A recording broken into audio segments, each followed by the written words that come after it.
Danny, a good win on Tuesday, but an important game against Stockport County this Friday.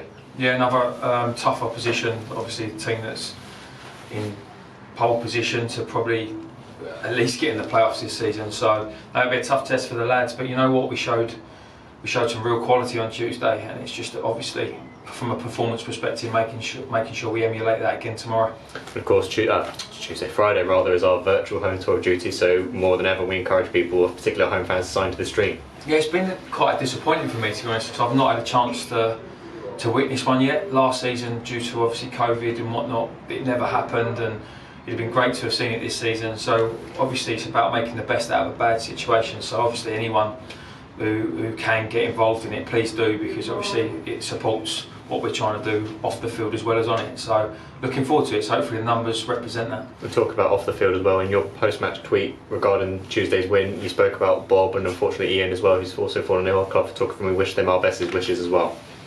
Yeah, it's like, I hate to say, because all people always say it's a cliche, is it puts things into perspective, but two massive parts of our football club, and Bob Green is he's my go-to guy, you know, for everything. And to see him, and he's been brilliant. You would never know. He's put a brave face on, and he works so hard. But it's like, obviously I know what he's going through at the minute, in the sense of losing someone so close to you, and it's not great. And everyone at the club wants to dedicate everything we do to him, and especially as well Ian, because they're an integral part of our fabric. And you know what, not having Ian there on Tuesday, like taking the photos, and we always get our regular little five before the game, and you're looking around for him and you just forget. And yeah, no, it's all our thoughts and prayers are with both, for obviously slightly different reasons, but yeah, we just wish them well, and obviously Ian, hopefully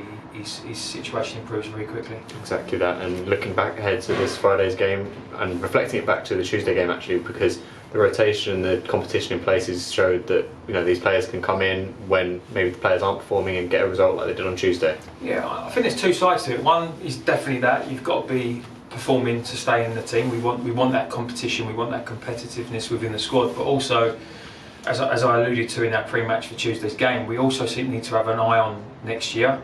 And it's weird to be in a situation with 15 games to go that you can actually do that. We want players that want to be here. We want players that want to commit to the club, and also we want to have a look at players that, you know what, might not have had as much opportunity as others.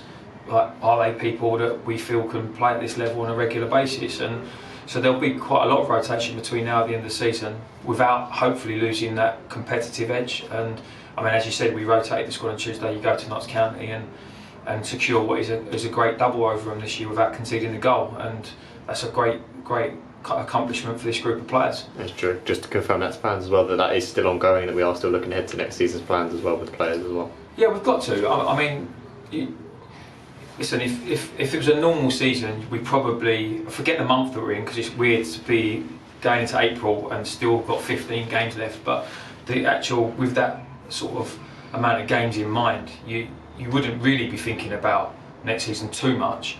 But with the way the league is at the moment, and you're not really knowing what other clubs are doing, we have to have one eye on it, because I think we'd be naive not to. So it's just making sure we get the balance right of still being competitive in every game that we play, because that's what we want. But also with an eye on next season of, like, let's start to really nail down some key principles that we can take into next year. And as I said before, it's almost like having an extra 15-game pre-season. Albeit that obviously we still want to win as many games as we can. And of course it also gives a chance to drip feed in some young players who have already shown they can come in and put in a good performance. Yeah, and we want to have a look at a few, and we know what they're capable of. And look, hopefully they don't mind me saying, the way they made their debuts was probably not how we wanted it to be. We wanted to do it with a loan first, get just that experience of being in the dressing room where, and no disrespect to 23s football, but where actually that you're talking about people's livelihoods. Like, winning a game on a Saturday affects people's livelihoods, and that's no matter what level you're in. And I think that's the biggest issue that most clubs have with their 23s is giving those players the experience of, in a 23s game, if you misplace a pass but it was kind of the right idea, everyone's like, well done, that's a good idea. If you misplace a pass in a first team game and they go on and score, people are going to be coming for you in the dressing room. And the only way you can learn that is to be in it. You can't coach that. We can't pull him in the office and say, right, I'm going to have a go at you now like you gave a pass away. You can't coach that. That is being in the environment, learning those life skills. So as much as we can, we want to try and get them involved, but also we've got a duty of care to the players that we've signed to make sure that we give them every opportunity to secure something for next season. So again, we talk about balancing, we've got to make sure we balance that as well. And looking back at Stockport in our last game against them, a 0-0 draw away at their place, obviously it's a tough place to go for any team, but a last minute save from Mitch with the penalty shows that we could put in a good performance like that. Yeah, look, it was a good point at Stockport. I wasn't necessarily overly impressed with the performance, especially with the ball. I thought we showed great resilience, we showed great determination to get something out of the game, but there was times in the game where we had an opportunity to play and we didn't. So I'd like to think if we can take that resilience and that determination that we had to keep the clean sheet and add some of the quality that we had on Tuesday night, hopefully we can give them a far better game than we did last time. And for them a bit of a longer break than what we've had in terms of the last game, a 1-0 draw away, at home against Stockport for them, at Hartlepool. Rather. Yeah, I sort of spoke about it on Tuesday, our fixtures. I mean, we play obviously tomorrow, we play Monday, we then go Saturday, Tuesday for 4 consecutive weeks, and it's like, when are we going to get a break? Look, players want to play, but we're trying to play with a real high intensity, and so to be able to sustain it, you want to be able to give them some time, which we haven't got in the minute, so it'd be a great test of character for everyone involved.